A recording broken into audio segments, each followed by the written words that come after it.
देखिए 2030 में क्या हो रहा होगा, मैं बताता हूं। 2030 में इंसानों से ज्यादा रोबोट नजर आएंगे, मानते हैं?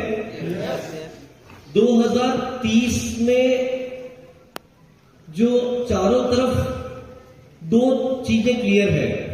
हम सब जानते हैं कि ये कलयुग का दौर चल रहा है, और मैं आपको बताता हूं कि 2030 में कुछ हम उसकी शुरुआत देख रहे होंगे कि कुछ काल सा समय, मैं माफी चाहूंगा अगर थोड़ी डिमोटिवेशन वाली बात कर रहा हूं, लेकिन 2030 में ऐसा कुछ काल का समय शुरू होने जा रहा होगा। क्योंकि जब सोचिए कि इंसानों से ज्यादा अगर मशीनें सोच रही होगी,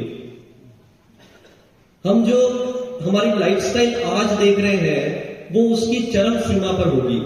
यानी कि हम चाह भी रहे होंगे तो भी अपने बच्चों को और समाज जो है वो रोक नहीं पा रहा होगा कि वो किसी भी तरह की कोई भी चीज, चाहे वो खान पान हो, चाहे उनकी जीवन शैली हो, क्योंकि संस्कार और वैल्यूज खत्म हो चुके होंगे।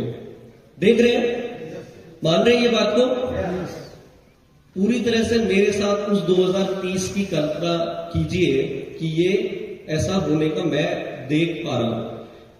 मैं देख पा रहा हूं, आरसीएम सिस्टम देख पा रहा है, टीसी सर की नजरों से ये सब चीजें उनको और पहले ये चीजें नजर आ जाती है। और ये हकीकत है, आप सब देख रहे हैं कि एआई की वजह से, आर्टिफिशियल इंटेलिजेंस होने की वजह से जो गांव में पहुंच रहा है, उसकी वजह से जो इंसान है उनकी जरूरत कम हो जाएगी, क्योंकि वो काम मशीन कर रहा होगा। तो इंसान क्या करेगा? इंसान क्या करेगा उस समय?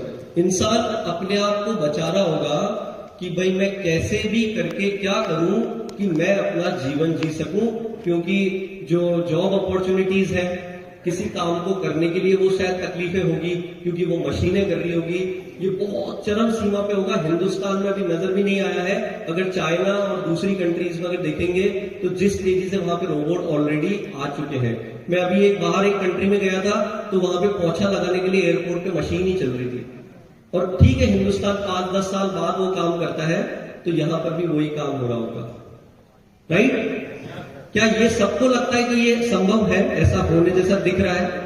क्योंकि आजकल सब डिजिटल, सबको लगता है क्या? आप लोग महसूस कर पा रहे हैं इस चीज को?